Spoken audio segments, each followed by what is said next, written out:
welcome back to today's video. If you are new here, my name's Alora and I make all things motherhood, faith, and lifestyle. So if any of those topics are your jam, be sure to hit that subscribe button down below. Welcome back to another eating on a budget video. I feel like I have finally filmed enough videos like this where I can call this like a eating on a budget series. So if you want to check out the previous two videos that I filmed that are just like this one, I will have them linked in the cards above. They'll also be linked down below. So if you haven't seen those last two eating on a budget videos, go check those two out. I just got done filling out my meal board. This is something that I like to do every single week just so I know the meals that I will be cooking throughout the week. Now on my laptop, I have Canva pulled up, and before the start of each month, I sit down and I plan a month's worth of budget-friendly dinners.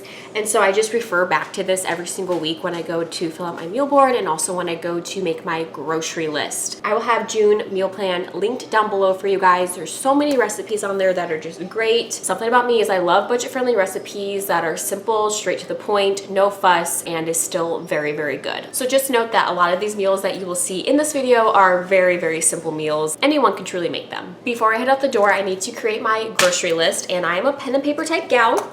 That's just, I'm old school in that way. I have not caught up with the current generation of doing everything on the phone. I just very much love paper pen. So I'm going to write out my grocery list. What I normally do first is I will see all of the ingredients that I need for my dinners, and then I'll go into the kitchen and just kind of see what needs restocked. Now I will say that I stocked up on chicken and ground beef a week or two ago, so I don't need to buy those kinds of proteins. My Aldi was running a really good sale on their organic ground beef, and I stocked up. And if you're a returning viewer, you know that I only use half a pound of ground beef, so I bought a bunch of ground beef that's going to last us for a bunch of ground beef meals, so I'm really good on that. I also stocked up on chicken as well last week. I usually just buy like the family pack chicken breast from Aldi, and I'll portion that out and then freeze it. So just FYI, I don't really need to buy a ton of meat this grocery trip, which means it might be a little bit cheaper than my normal ones, but we'll see. There's a lot of things I do need to restock that aren't protein. So I'm going to fill out my grocery list, and then I'm going to head to Aldi and do all of my grocery shopping there.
As I put everything away, I will have the prices of what they cost display right here on the screen. And then at the end of the grocery haul, I will give you the grand total as to how much I spent on all of this food. So we're gonna start off first with my potato stuff. We got some potato puffs for the tater tot casserole.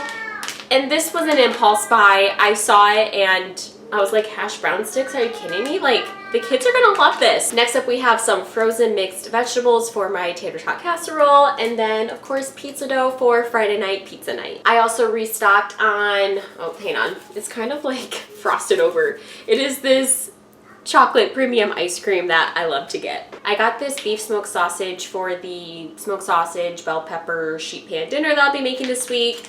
And then also 2 packs of sausage links for breakfasts. Here we got the classics, milk and eggs. And eggs were actually like $2 something a carton, which y'all remember when eggs were like $5, $6, maybe $7 something a carton?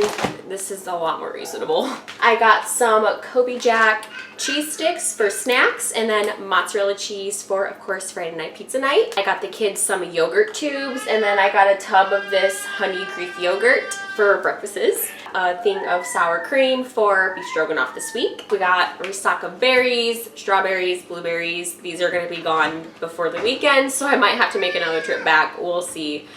But we got some berries. Got the bell pepper trio and some cherry tomatoes for the dinners, baby Bella mushrooms and romaine hearts. This is going to be for my side salads this week, and then this is for the beef stroganoff. Big bag of russet potatoes that was on sale for $1.99, which is a steal. Got a loaf of bread and some wide egg noodles. This is the coffee I got. I needed some more ketchup, and then I got some pesto for actually various meals that I'm making this week, and this is also going to be meals for next week as well.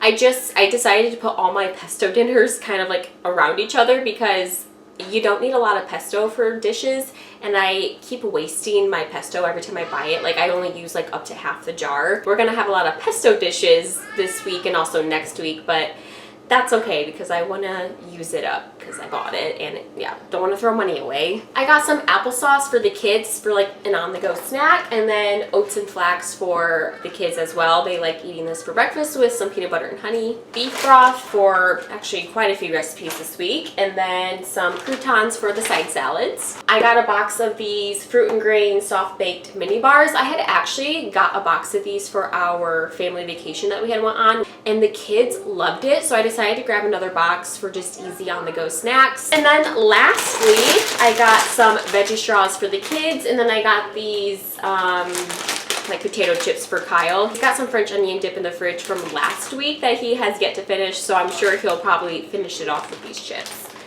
And that is my grocery haul. I spent $89.47.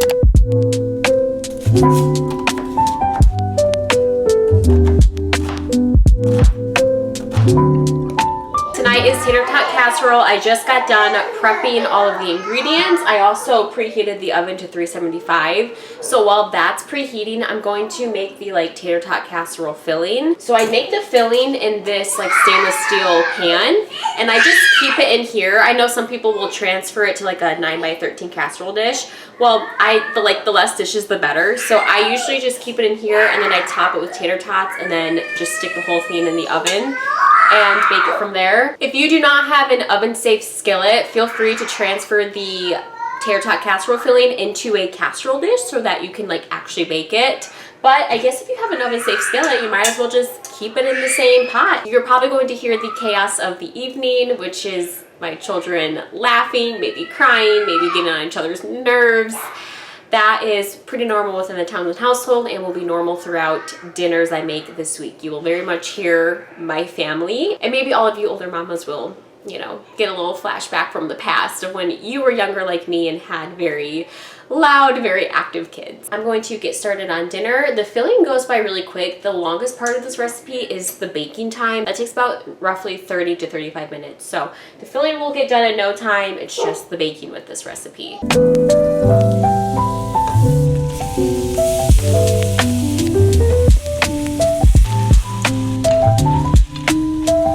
While the veggies are sauteing, I'm just going to show you the seasoning lineup. So we got your basic salt and pepper, and then some garlic powder.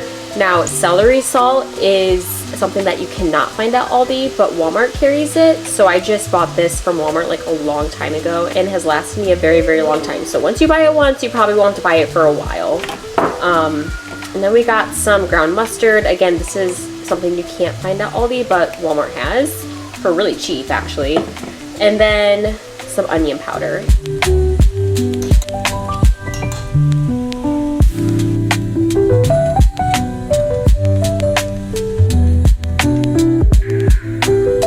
So once the gravy is to my preferred consistency, which I like it kind of thick like this, I will then just remove it from the heat so it stops thickening.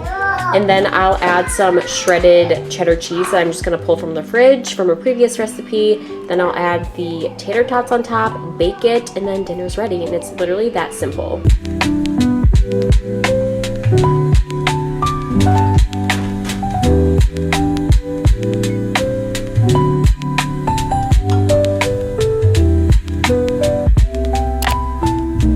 Tonight for dinner, I am making a sheet pan sausage and peppers recipe, and I'm just going to quickly cut up the sausage, peppers, and onion. What I love about this recipe is that it's super simple because it's obviously a sheet pan meal, And what's also nice is it's very versatile as well. You can serve it as is, or you can also serve it in like a bun, or what I like to do is whip up some garlic butter rice and I'll just serve the sausage and peppers on top of the garlic butter rice, and it is so good. So I will be making that rice tonight while everything is baking in the oven. So it's like I can let that bake and then whip up the rice, and dinner is ready and like lickety split, super simple. And I'm excited to show you guys this recipe today.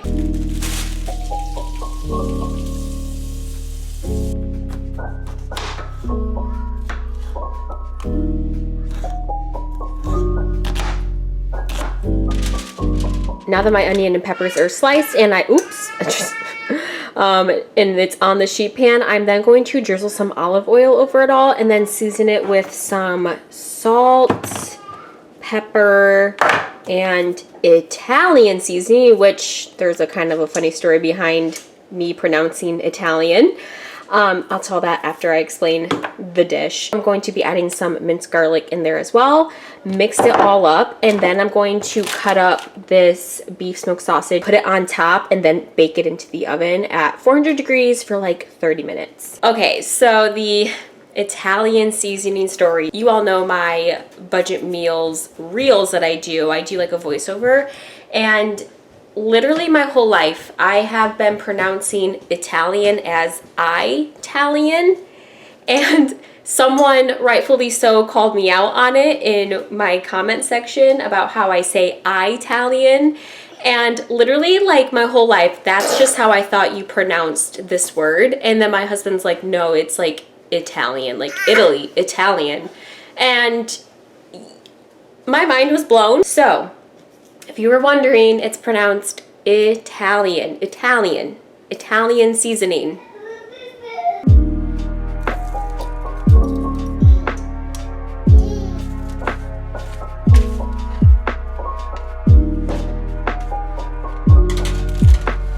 I'm going to get started on my garlic butter rice. That should come together in no time. It's literally just butter, and then you toast the rice in the butter, and then you add some minced garlic, you saute that up, and then your chicken broth, and I think some salt and pepper, like that's it, and then you let the rice cook, and it's as easy as that. I will have the garlic butter rice linked with this recipe, with the sausage and peppers recipe. I'll have the link side by side that you know it goes together. I really like it. I just like randomly paired it together one day, and it just has been a pairing ever since.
Happy Wednesday. Today I'm making a chicken caprese skillet. So I just prepped all of my ingredients. Oh, I also put some homemade drop biscuits into the oven that is baking. I'm also currently heating up a skillet on the stove. So as you saw, I just prepped some of the cherry tomatoes. I cut those in half. I didn't use the whole pint. I do have some left over. And then I also prepped the balsamic pesto sauce. So I showed you all the ingredients that I put into the sauce, and then I also added some cornstarch as the thickener.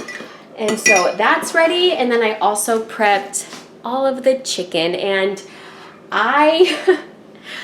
I pulled out a little bit too much chicken. So once the skillet has fully heated and I put in some oil, I'm going to pan fry the chicken and then just remove it to a plate. Then I'm going to saute the cherry tomatoes.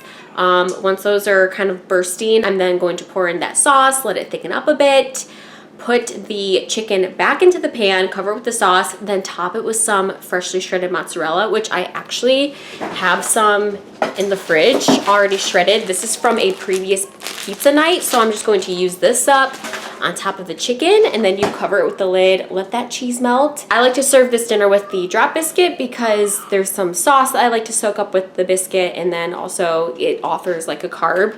Now I will say I didn't make a veggie with this dinner just because I didn't really think ahead and make one. Now I do have some shredded lettuce from last week. We will see how that looks real quick. Moment of truth. Not too bad. Because it's not too bad, I think I'll have a side salad with this. Oh, I'm making dinner right now. This is honestly, it's on probably its last day, so I'm going to just serve this as a side salad with our chicken and biscuit tonight.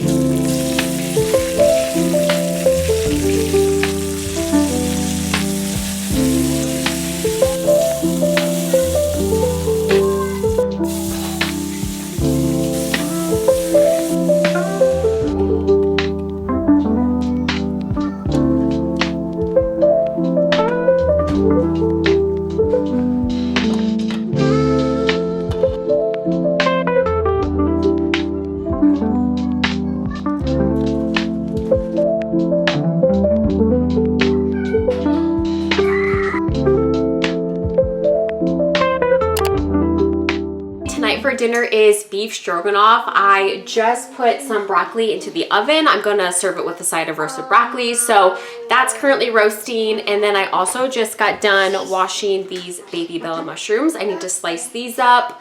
Also, this beef stroganoff is one pot. This pasta dish goes by pretty fast, so that's why I put the broccoli in the oven first. I always like to start the things that take the longest first, and roasting broccoli in the oven definitely takes longer than cooking the pasta itself.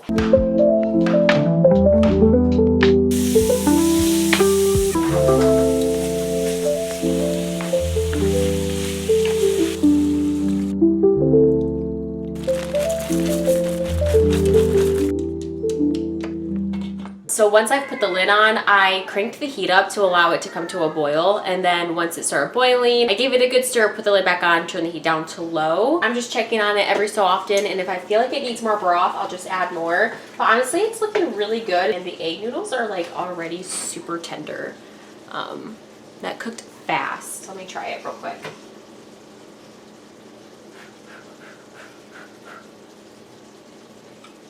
That's literally done. That was done in like minutes. I'm gonna let this cool down a little bit before I add in the sour cream. So I just don't want it to curdle, because one time I added in the sour cream and it like curdled, and I was like, okay, that's like gross. So I'm gonna let it cool down a little bit before adding in the sour cream.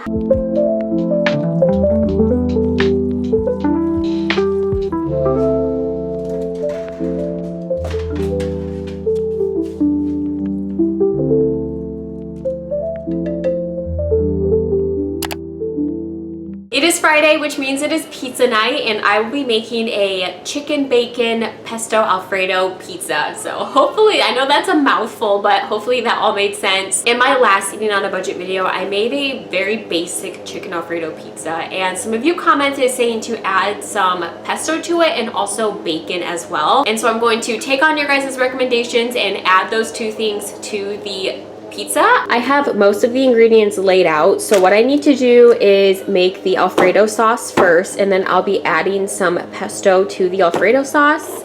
So that is what this is, like leftover cream cheese, so I'll be making that. I need to shred up this mozzarella, and then I also need to cook up this bacon and also cook up the chicken that I have thawing in the fridge. Once I've prepared all of the stuff for the pizza, I will then roll out this pizza dough. While that's preheating, I will put some bacon on a sheet pan, and then I'll just bake it in the oven. And while that's baking, that's when I'll cook up the chicken.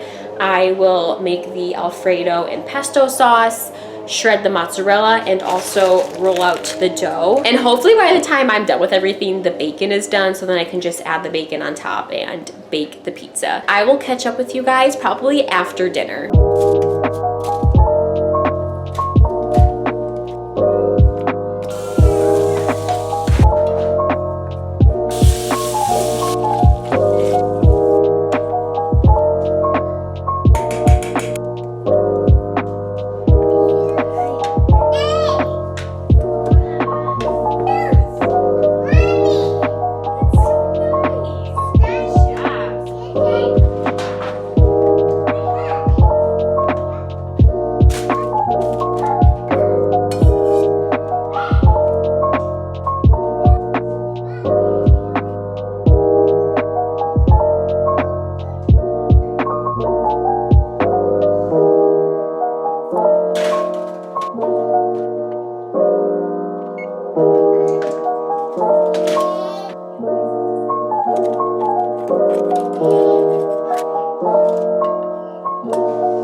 We are now done with dinner, and I would say that that's probably by far one of the best pizzas I've ever made. The pesto definitely made it 10 times better. I mean, obviously the bacon did too, but the pesto is really where it's at. I think next time I'll add a little bit more pesto to the sauce. That is all the meals this week. If you would like any of these recipes, be sure to check out the description box down below. I will have them all in order of the day that I made them. Thank you guys so much for coming along with me as I cooked dinner for my family throughout the week. If you enjoyed this video, be sure to give it a thumbs up. Don't forget to hit that subscribe button if you're not yet subscribed. And if you'd like to see more of these videos, let me know by commenting your favorite food emoji down below. And I will see you guys in another video. Bye, friends.